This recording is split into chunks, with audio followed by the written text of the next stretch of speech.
കൂട്ടുകാരെ, പ്രഭാവതിയുടെ ആഗ്രഹം പോലെ തന്നെ നമ്മുടെ ദേവി നന്ദൻ ബന്ധത്തിൽ വലിയൊരു വിള്ളൽ. അതേ പ്രേക്ഷകർ, നമ്മുടെ മീരയുടെ തിരോധാനം നമ്മുടെ ദേവിയുടെ നന്ദൻ്റെ ജീവിതത്തെ വല്ലാതെ ബാധിച്ചിരിക്കുകയാണ്. അപ്പോൾ നമ്മുടെ ദേവിക്ക് ഭയങ്കര കുറ്റബോധമാണിപ്പോൾ.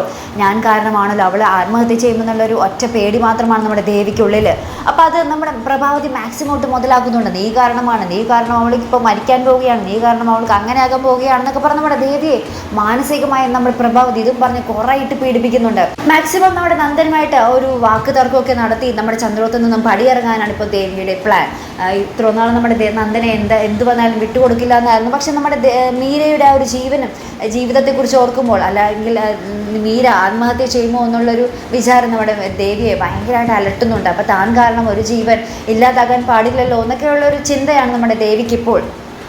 നമ്മുടെ പ്രഭാവതി മാക്സിമം കുത്തുന്നതും കൊണ്ടായിരിക്കാം നമ്മുടെ ദേവിക്ക് ഈ ചിന്ത കൂടിപ്പോയത്.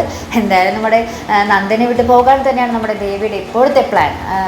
ചന്ദ്രോത്തി വിട്ട് പോയിട്ട് നമ്മുടെ മീരയും നന്ദനെയും ഒന്നിപ്പിക്കാൻ നമ്മുടെ ദേവി തന്നെ നമ്മുടെ നന്ദൻ്റെ ജീവിതത്തിൽ നിന്നും ഒഴിഞ്ഞു മാറുന്നൊരു രംഗങ്ങളായിരിക്കും ഇനി നമ്മുടെ സുഗമോ ദേവിയിൽ കാണുവാൻ പോകുന്നത്. എന്തായാലും നമുക്ക് കാത്തിരിക്കാം. ഇത് നമ്മുടെ ദേവിയുടെ ഒരു പദ്ധതി നടക്കുമോ, അല്ലെങ്കിൽ ഈ ഒരു പദ്ധതിക്ക് തടയിടാൻ നമ്മുടെ നന്ദനെ കൊണ്ട് തന്നെ സാധിക്കുമോ, കണ്ടു തന്നെ അറിയാം. അപ്പോൾ ഇതുപോലുള്ള പ്രൊമോ റിവ്യൂസിനും എപ്പിസോഡ് റിവ്യൂസിനും ഒക്കെ നിങ്ങൾ മറക്കാതെ ചാനൽ സബ്സ്ക്രൈബ് ചെയ്യുക. അടുത്തൊരു വീഡിയോയുമായി വരുന്നത് വരയ്ക്കും ഗുഡ് ബൈ.